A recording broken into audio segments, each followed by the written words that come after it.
পিছু থেকে একজনে পিছনের দরজা খুলিয়া এমন জোরে থাপ্পড় দিছে দুই তিনটা। আমার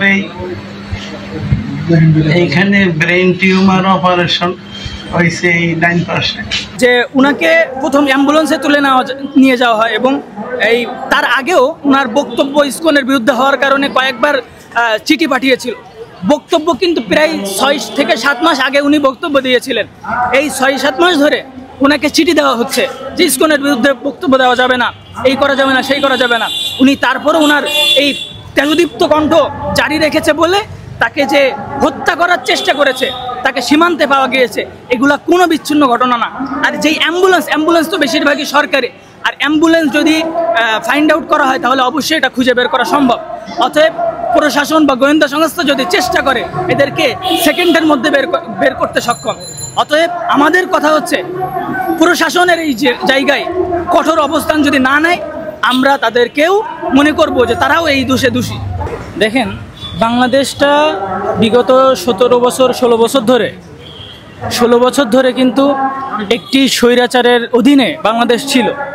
এবং আপনারা যদি লক্ষ্য রাখেন দেখবেন যে গত 16 বছরে ভারত আওয়ামী লীগের উপরে ভর করে যেই সমস্ত এজেন্ডাগুলো বাস্তবায়ন করছে সেই সমস্ত পিছনে এই ইসকনের সহায়তা ছিল। ইসকন উন্মুক্তভাবে বাংলাদেশে কাজ করতে পেরেছে। আমরা যতদূর জানি উত্তরাতে একটি জায়গার মূল্য প্রায় কোটি টাকা, সেখানে ইসকন কিন্তু কয়েক লাখ টাকার বিনিময়ে সেই সমস্ত জায়গা পেয়েছে। আমরা বলতে চাই আওয়ামী লীগ বাংলাদেশ থেকে পতন হওয়ার পরে এই ইসকনদের মাথা খারাপ হয়ে গিয়েছে। তারা বিগত কয়েকদিন আগে এক মসজিদের ইমাম ইসকনের বিরুদ্ধে বক্তব্য দেওয়ার কারণে তার উপরে যেই অমানবিক অত্যাচার হয়েছে এটা বাংলাদেশে নজিরবিহীন। আমরা বলবো ইন্টারিম সরকারের এই সমস্ত বিষয়গুলোতে সতর্ক থাকা। সম্প্রীতি বন্ধনের নামে এরা যেই সমস্ত উগ্রতাবাদ বাংলাদেশে করতে চায় এটা সম্পূর্ণ ভারতীয় আধিপত্যবাদ এবং এই সমস্ত কিছুর এজেন্ডা। অতএব বাংলাদেশে এই সমস্ত কিছু ঘটনা বিচ্ছিন্ন কোনো ঘটনা নয়, এগুলো সম্পূর্ণ পিছন থেকে শেল্টার দেওয়া একটি ঘটনা। আমরা মনে করি এগুলো ইন্টারিম যদি চাই এটাকে সুষ্ঠু তদন্তের মাধ্যমে বের করে এদেরকে নিষিদ্ধ করতে পারে, কিন্তু এখনও কেন করছে না এটা আমাদের প্রশ্ন জাগে ইন্টারিমের উপরে। 5 তারিখের পরেও আগের পরিস্থিতি, বর্তমান পরিস্থিতি, স্বাধীন পরিস্থিতি, 5 তারিখের পরেও এই ঘটনাগুলো ঘটছে, এটা কোন জায়গায় দুর্বলতা? এটা আমি অবশ্যই বলবো যে প্রশাসনের ভিতরে যে সমস্ত আমলারা আছে, যারা বিডিআর বলেন, সেনাবাহিনী বলেন, পুলিশ প্রশাসন বলেন, পুলিশ প্রশাসন তো এখনো চেঞ্জ হয়নি। যেই পুলিশ প্রশাসন আওয়ামী লীগের হয়ে পল্টনে কাজ করেছে তারা এখন কুমিল্লায় গিয়ে কাজ করছে। শুধুমাত্র অদল বদল হয়েছে, কিন্তু ব্যক্তিকে প্রতিহত করা হয়নি।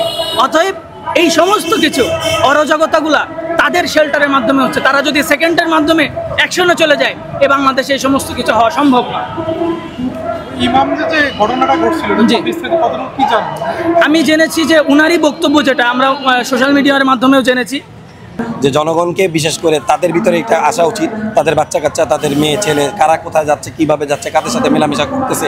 বিশেষ করে আমরা যারা সচেতন নাগরিক আছি আমরাও এই বিষয়গুলো একটু খেয়াল রাখলে ভালো হয়, যে আমাদের বাচ্চাগুলো, আমাদের মেয়েগুলো কাদের সাথে মিশতেছে, কিভাবে মিশতেছে। যে সমস্ত কোচিং সেন্টারের ভিতরে পড়াশোনা করতেছে, ফিক্সিং নামে তাদের শিক্ষকরা তাদের সাথে কি আচরণ করতেছে, এই বিষয়গুলো যদি একটু আমরা খেয়াল রাখি এবং এই অনুযায়ী যদি একটু পদক্ষেপ নেই, এবং তাদের পরিবার, তারাও তো এমন না যে তাদের পরিবার নাই, হয়তোবা তাদের পরিবার এই বিষয়গুলো জানে না, হইতে পারে, তো তাদের পরিবারের সাথে আলোচনা করি, অথবা আমরা আমাদের মতো তাদেরকে যতটুকু ধরলে ধরলে এই বিষয়টা বন্ধ হবে, বা তাদেরকে আমরা আমাদের মাধ্যমে হাতে ধরে আইন সংস্থাকারী বাহিনী যারা আছে তাদের হাতে যদি তুলে দিই, হয়তোবা কিছু একটা ফলাফল আসতে পারে। ধন্যবাদ।